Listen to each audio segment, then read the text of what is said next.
Muy buenas noches, queridos amigos. Bienvenidos a Diálogo con Avanza País. Y bueno, voy a presentar a Víctor Sillama. Ya muchos de ustedes lo conocen. Ha estado en varios diálogos, algunos con nosotros. Y queríamos hablar con Víctor, porque Víctor se encuentra, trabaja en la Universidad del TEC de Monterrey y trabaja todo el tema de tecnologías. Y Víctor, ¿cómo estás primero? Y segundo, tengo una gran pregunta, ¿no? Mucha gente dice, estamos en la cuarta revolución industrial, la inteligencia artificial, todo el mundo habla de ello. Algunos dicen que van a reemplazar seres humanos. ¿Van a reemplazar burócratas? Esa es otra pregunta que tengo, por ejemplo. ¿Qué dices tú? Hola Gustavo, sí, bueno, sí, actualmente pues estoy trabajando en UDEM acá en Monterrey, y este tema de inteligencia artificial sin duda es un tema que está generando muchísima polémica, ¿no? En todos los ámbitos, ¿no?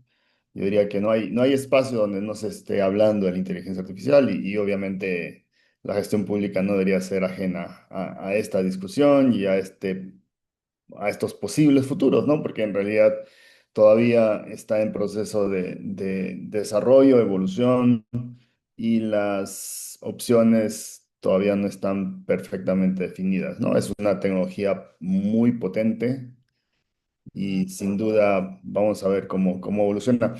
Ya la cuarta revolución industrial, yo creo que es un hecho. Probablemente lo único que falta es que los historiadores en algún momento se pongan de acuerdo cuál es el hito que marca ese inicio de esta cuarta revolución industrial. Y probablemente también estemos hablando de un cambio de era, ¿no? Tal vez la era digital podría coincidir con el mismo hito, y podríamos estar cambiando también de era en la historia de la humanidad, ¿no? Ah, la administración pública yo creo que va a tener que hacer una enorme cantidad de cambios, ¿no? No solo la gestión pública, sus procesos, que sin duda ya con la tecnología de automatización, incluso sin considerar la inteligencia artificial, hace mucho tiempo tendría que haberse cambiado muchísimos procesos. Pero bueno, con la inteligencia artificial y con el impacto que está teniendo en todos los procesos, yo diría que muchas de las leyes están quedándose fuera de juego, ¿no? Entonces vamos a tener que hacer cambios no solo a nivel de gestión pública, sino diría a nivel de políticas públicas. Y eso obviamente, como ya te imaginas, impactará también una cantidad enorme de leyes, ¿no? Así es que yo creo que se nos vienen años muy dinámicos y muy interesantes alrededor de ello. Interesante. Entonces, el Congreso que viene bicameral van a tener que incluso reformular muchas leyes. No lo sé, no, vamos a comenzar un tema de normas.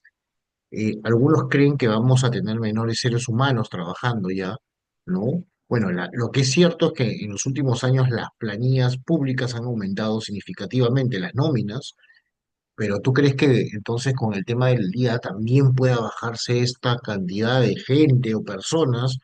Y segundo, ¿ayudará cierta forma el tema de luchar contra la corrupción? ¿Crees que sea posible eso?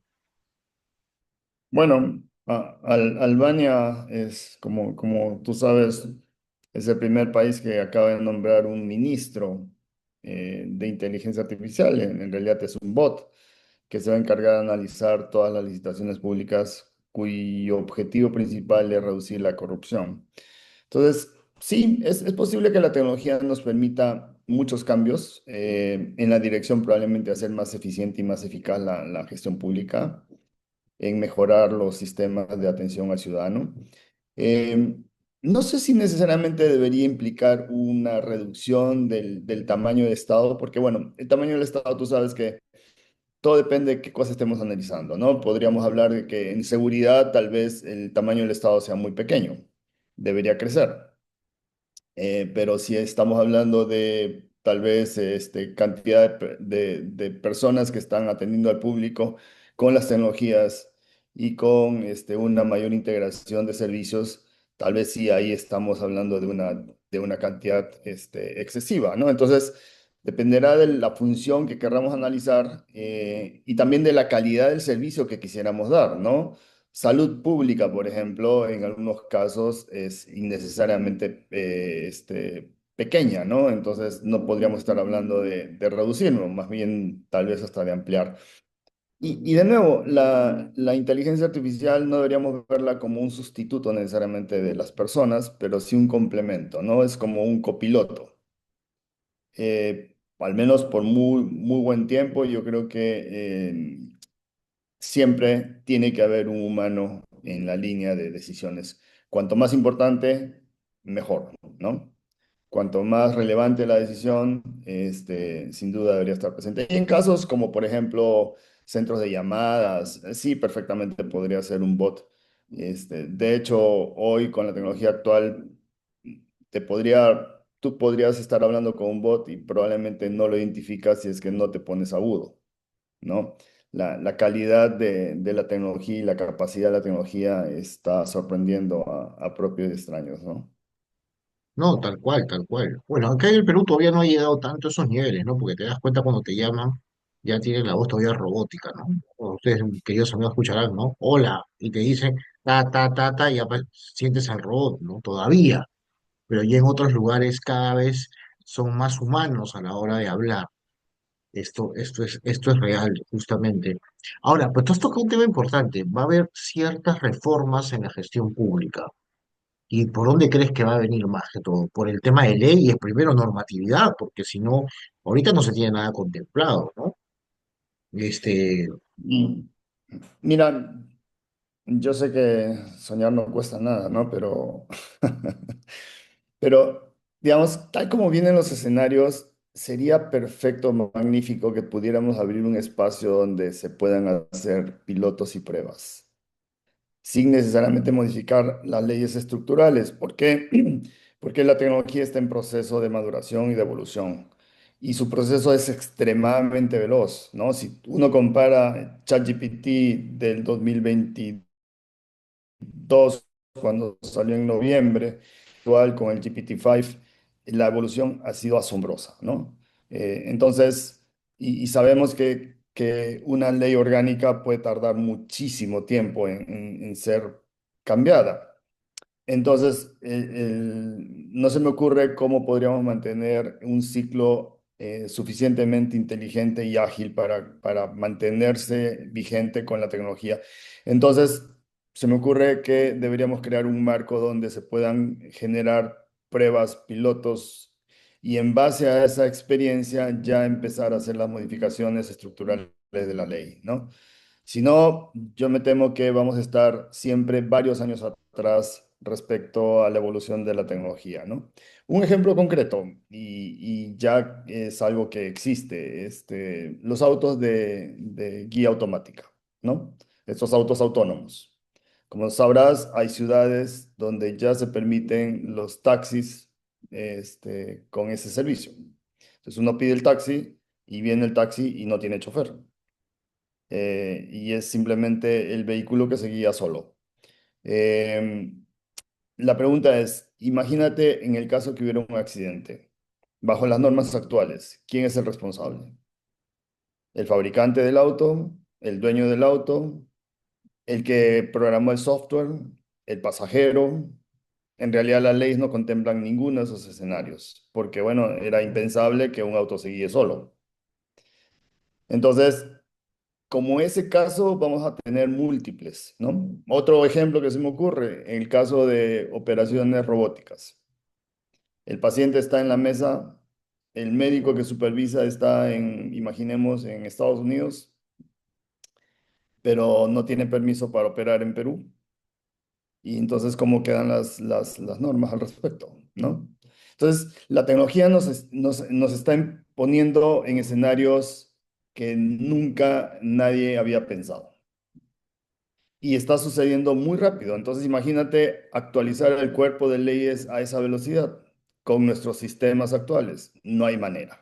No veo ni siquiera poniéndole la máxima voluntad de nuestros legisladores y de los funcionarios del Ejecutivo. Dudo que pudieran mantener las leyes actualizadas tanto en leyes como después en todo el cuerpo de normas que tienen que ser modificadas, ¿no? Como tú sabes, reglamentos, normas menores, aplicaciones, etc., etc., etc. Entonces, es imposible, ¿no? Entonces tenemos que pensar totalmente fuera de la caja para poder ver cómo logramos que estemos razonablemente al ritmo de la tecnología. Y no tanto por seguirle el ritmo a la tecnología, sino porque la tecnología está abriendo muchísimas oportunidades de mejorar la calidad de servicios a la gente, ¿no? Entonces, si uno se pone como centro al ciudadano, deberíamos pensar en cómo modernizar los sistemas de gestión, los sistemas de crear leyes, los sistemas de control, para que la tecnología esté al servicio de las personas, ¿no? Finalmente eso es lo que queremos. Totalmente, ¿no? Pero es justo tú me decías que esto corra a velocidad y todo ello, complicado. Yo no lo veo que corra el aparato público tan rápido, ¿no? Definitivamente podemos ser algunos pilotos, como bien dices, y esto traerá. Ahora, este tema de corrupción, ¿tú sí crees que podría ayudarnos? No digo al reducir al 100%, pero un cierto sector se puede controlar con inteligencia artificial, el tema de los procesos y cortar ello. Sí, sí, yo creo que la tecnología, no solo la inteligencia artificial, sino en general la tecnología podría hacer, aportar muchísimo en torno a una reducción drástica de la corrupción. No, no tengo ninguna duda que la tecnología puede generar más transparencia, mejor y también generar mayor claridad en quiénes son los responsables de cualquier hecho desastroso. Entonces, yo creo que todavía estamos en ese caso en pañales, ¿no? Hay muchísimas tecnologías que nos permiten mejor trazabilidad, lo que reduciría drásticamente estos problemas de corrupción. En todos los niveles, ¿no? En los niveles del día a día y en los casos de las grandes licitaciones o contratos, ¿no? Yo sí creo que la tecnología nos puede ayudar muchísimo. Un elemento que me parece interesante siempre poner en la mesa y que ayuda a reflexionar sobre este tema es que, digamos, hoy todos hablamos de inteligencia artificial porque hemos visto, pues, estamos usando en el día a día ChatGPT o Gemini o Grok o cualquiera de estos entes, ¿no? Eh, y, y uno de los elementos que yo creo que todavía no están muy claros, pero que van a tener un impacto sobresaliente sobre la manera como nos relacionamos con la tecnología, es que es una tecnología que por primera vez nos permite interactuar con ella sin aprender nada más que usar nuestro propio lenguaje. O sea, nos está eliminando la capa compleja que antes uno requería para usar la tecnología. Si tú querías programar un computador, tenías que aprender un lenguaje como Python, como R, o en la antigüedad como Fortran o COBOL. Hoy lo que tienes que hacer es ser un buen usuario del lenguaje. Y en este caso ni siquiera el inglés. Podría haber sido el idioma de la inteligencia artificial. En realidad le puedes hablar en tu idioma nativo. Entonces, esa posibilidad de relacionarnos con lenguaje natural yo creo que va a generar una serie de innovaciones y cambios en todas las áreas, porque muchas tecnologías complejas, muchos elementos difíciles de comprender van a estar mucho más a la mano de millones de personas, ¿no? Estima, por ejemplo, que se tienen 700 millones de usuarios en ChatGPT, ¿no? Es una cantidad impresionante de gente que tiene acceso a las mejores tecnologías del momento, ¿no? Y gran parte de ellos de manera gratuita. Casi la gran mayoría lo tiene gratuito, algún pagan, pero lo que se paga no es tampoco algo, que tú dices millones de dólares, sino está acceso a una gente término medio, ¿no? No, o sea, yo sé que hay gente que con lo que se paga en ChatGPT puede vivir en el Perú, pues unos 3 días de comida, lo sé, ¿no? También no es que somos insensibles ante eso, pero la mayoría de jóvenes hoy por hoy, en público en general, tiene acceso a ello, ¿no? Entonces, eso Sí, es inevitable, ¿no? digo, es equivalente a lo que te cuesta una suscripción de Netflix o de Tal Spotify, cual, ¿no? Es tal cual, ya quien casi todo el quien mundo lo puede tiene, ¿no? pagar. quien puede pagar una suscripción de películas o de música puede pagar una suscripción de inteligencia artificial, ¿no? Sí, sí, Y sí. bueno, por supuesto, siempre hay un porcentaje de gente que tiene mayores necesidades, pero en este caso está la opción gratuita. No, también, también, y que tiene sus Ajá. funciones y todo, ¿no? O sea, cada uno escoge de acuerdo a su bolsillo. Víctor, Exacto. el tiempo nos va ganando, pero justo te escuchaba sobre el tema de la inteligencia artificial o la revolución que está dándose. Bueno, los historiadores pondrán el hito y todo, eh, pero todo esto, yo sigo insistiendo que tarde o temprano va a comenzar a que los procesos sean un poco más rápidos. Esa es mi lectura, ese es ese es de repente mi deseo, ¿no? Que los Ujú. procesos sean más rápidos en la gestión pública y en un gobierno, en las leyes, incluso los mismos partidos se puedan hacer los procesos mucho más rápidos y no tan burocráticos como hoy por hoy es, ¿no? Eh, pero claro, todavía depende del ser humano que esto sea así, ¿no? Porque al final el ser humano también pues tiene sus complejidades y todo. Entonces yo todavía creo que eso va a demorar para el lado público, pero para el lado privado hoy ya es una revolución. Hoy mucha gente utiliza, el usuario de a pie lo utiliza y el mundo privado corporativo ya lo hace, ¿no? Ya lo hace definitivamente. Bueno, yo como una reflexión final, ¿qué le dejarías tú como reflexión bueno, a aquellos militantes, simpatizantes, pero también público en general, y algunos de ellos, más allá que postulen por un partido u otro, ¿no? Con respecto a acercarse a las nuevas tecnologías, ¿no? Con esto no estoy diciendo, señores, próximos candidatos, que después no nos necesitamos de legisladores, los necesitamos también, ¿ah? Por si acaso. Pero creo que aproximarse a la tecnología adecuadamente para los nuevos políticos que tendremos en el Perú, sea del partido que sea, en este caso, bueno, nos ven los militantes o simpatizantes de Avanza País, pero creo que un mensaje de alguien técnico que se dedica a esto y hace estudios y está constantemente en estos cambios, yo creo que viene a bien. Viene bien un consejo, por favor. Bueno, yo creo que esta tecnología, particularmente la inteligencia artificial, es una tecnología extremadamente poderosa, ¿no? Yo diría que así como estamos hablando de la cuarta revolución industrial, tal vez pensaría que estamos también en la cuarta revolución cognitiva. Y solamente para que tengan una referencia de lo que a mí me parece en términos de impacto, la primera revolución cognitiva sería el haber aprendido a hablar, el lenguaje. Eso hace 70.000 años. Hace más o menos unos 4.000 años, el ser humano aprendió a escribir.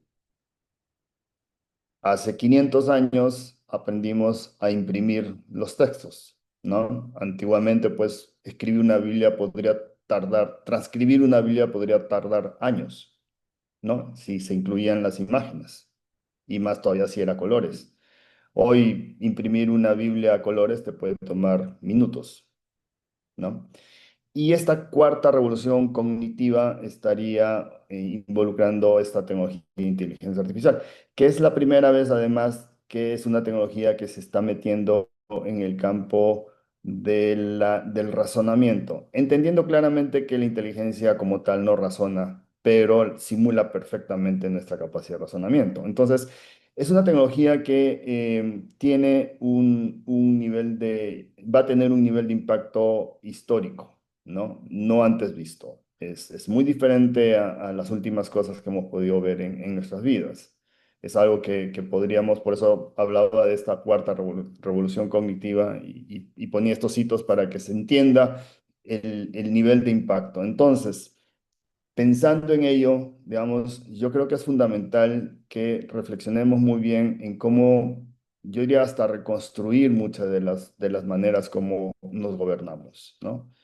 Yo creo que deberíamos pensar de manera muy racional, muy objetiva, sin pasiones, los cambios que necesitamos en la manera como nos gobernamos, como este contrato social, digamos, que de alguna manera tenemos, precario o no, va a tener un impacto inmenso con esta tecnología. Y entonces, obviamente, los legisladores, los políticos, tienen una responsabilidad enorme, porque, digamos, tú bien sabes que la sociedad no funciona sin el lado público, ¿no? Por más que hoy se reniegue tanto del funcionario público, tanto del político, pero es la misma, es la otra cara de la misma medalla, ¿no? El sector privado sin el sector público no van a funcionar bien. Entonces, yo diría que ese es un compromiso enorme, ¿no? Y la propia empresa, yo creo que va a tener que ir también cavilando sobre el impacto que va a tener y de alguna manera cómo debería ser esa nueva sociedad, cómo debería ser ese nuevo sistema de organización, cómo debería ser nuestras nuevas relaciones, cómo se van a normar todos los sistemas que y hasta ahora, pues, digamos, tradicionalmente se han venido dando. Porque como decía, y solamente ahí tuvimos un par de ejemplos, eh, vamos a empezar a ver un impacto enorme en cada una de las políticas públicas que nos han regido, en algunos casos durante décadas o de repente cientos de años, ¿no? Entonces, todo eso va a cambiar y va a cambiar rápidamente, ¿no? La primera revolución industrial tardó 80, 100 años, la segunda unos 60, 70, la tercera unos 50, esta va a tardar no menos, no más de 20 años, Bueno, ¿no? Entonces, yo diría que hay que tomar en consideración esa pequeña gran variable en la gobernabilidad del país, ¿no? perfecto, Víctor, muchísimas gracias, te agradezco el tiempo que le has dedicado a que mucha gente lo escuche y lo entienda.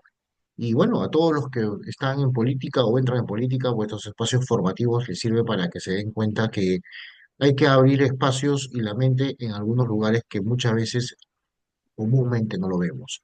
O probablemente lo tengamos, porque todo el mundo lo tiene, tiene este teléfono, tiene un celular, pero ir más allá de cara a justamente que su servicio público sea el más adecuado para toda la ciudadanía. Gracias, Víctor, nuevamente.